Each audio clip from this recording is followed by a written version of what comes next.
Gas సిలిండర్ల సరఫరా పరిస్థితిపై మంత్రి ఉత్తమ్ కుమార్ రెడ్డి సమీక్ష నిర్వహించారు.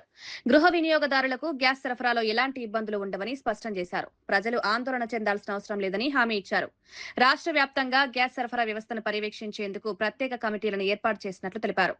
ప్రస్తుతం రోజుకు సుమారు 2.15 లక్షల డొమెస్టిక్ గ్యాస్ సిలిండర్లు సరఫరా అవుతున్నాయన్నారు. సరఫరాలో ఎక్కడైనా సమస్యలు తలెత్తితేనే వెంటనే పరిష్కరించేలా అధికారులను ఆదేశించినట్లు తెలిపారు. ప్రజలకు నిరంతరంగా గ్యాస్ అందేలా చర్యలు తీసుకుంటున్నామని మంత్రి ఉత్తమ్ కుమార్ రెడ్డి పేర్కొన్నారు.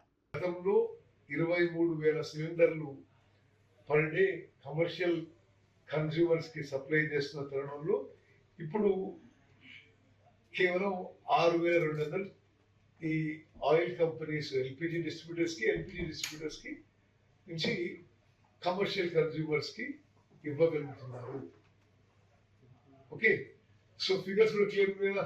డొమెస్టిక్ కన్స్యూమర్స్ కి 2.15 lakh సిలిండర్స్ పర్ డే అయితే అంత ఇస్తూ అవసరం వచ్చినట్టు కొంత అదనంగా కూడా ఇవ్వడం జరుగుతుంది. ఇది పూర్తిగా కేంద్ర ప్రభుత్వం పరిధిలో వచ్చే విషయం.